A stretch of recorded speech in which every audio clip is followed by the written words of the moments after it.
There's a bit of a traffic jam at Nashville's Shelby Park this morning. So the access is going to be what we call River Ride. While their destination is downtown, these are not stressed out commuters. It's Saturday, and there's no rush hour on the river.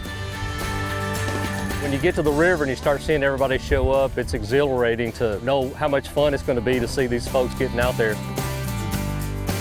They are members of Paddle Adventures Unlimited, a meetup-based group over 2,000 strong who love anything outdoors, especially when it includes paddling.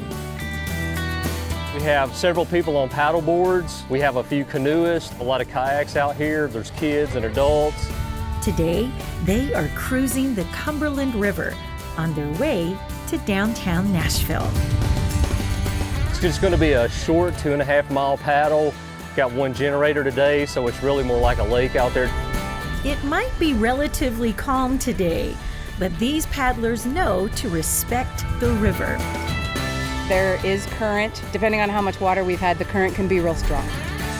Always keep an eye on barges. They usually let you know, so they've got really loud horns, and they can disrupt a paddleboard. They can disrupt a kayak. The wind is usually going upriver, so the prevailing wind direction is always something to pay attention to. Today's strong headwind might have been a bit much for this young paddler who got a friendly tow. But everyone is excited to finally be making this trip. Today's the first opportunity on a weekend to go down and check out the new access. So we've been waiting for this access actually for a few years now. We're excited that it's open and we want to tell people about it. Located in the heart of downtown Nashville, the new access point on the east bank of the river is just part of a larger plan to develop a long-forgotten resource. The river has just always been one of those things that everybody overlooked. It's taken some smart water groups and some smart municipal leadership and some smart citizens to really turn that course and change that tide. I went to school in UT Chattanooga, and so Chattanooga's got a great riverfront there. So it's really neat to see Nashville kind of start moving in that progressive direction, trying to create access points and opportunities for folks to be out there on the water. It's exciting. One of the coolest things about paddling the Cumberland is the opportunity to see Nashville from a new perspective. And now with the new river access open, there will be many more opportunities to have fun on the water downtown.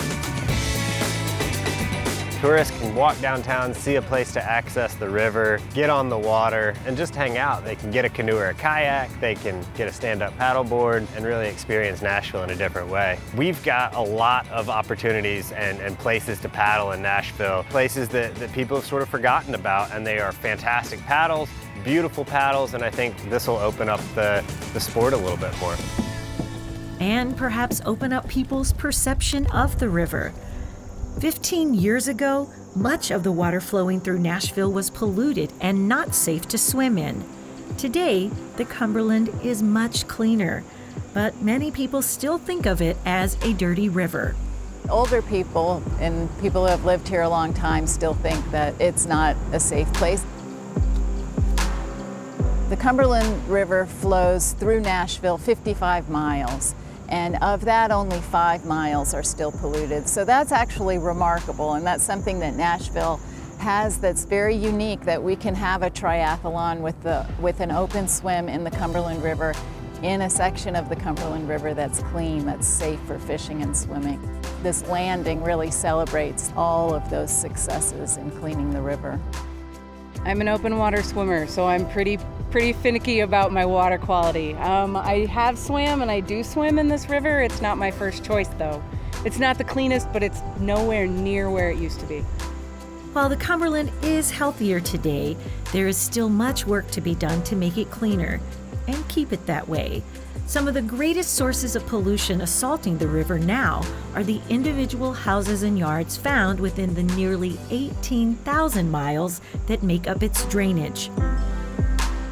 This is the hard kind of water pollution to fight because it's everybody's small contribution. Animal waste is one of the major pollutants of our streams and rivers. So when that washes into the waterways, that pollutes the river. Fertilizer. There are all kinds of practices that people can take in their yard at home that can help clean the river.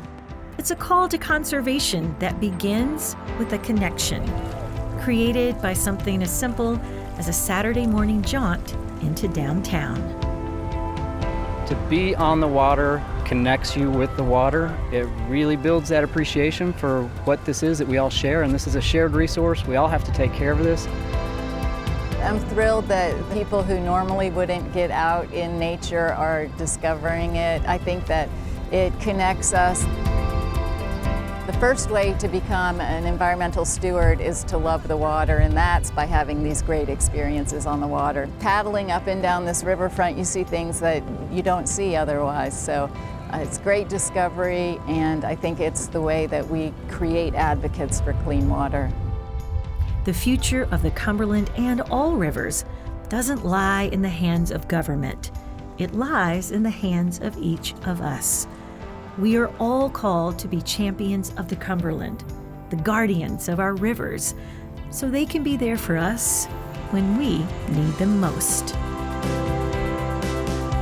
2.5 million people depend on this river, so we can't turn our backs on it anymore. More people are coming to this area because we have a clean and plentiful supply of water. We shouldn't take it for granted. We have to take care of it. I think people have started to see that the river is something very valuable to them, and it's something valuable for them to keep clean for future generations as well.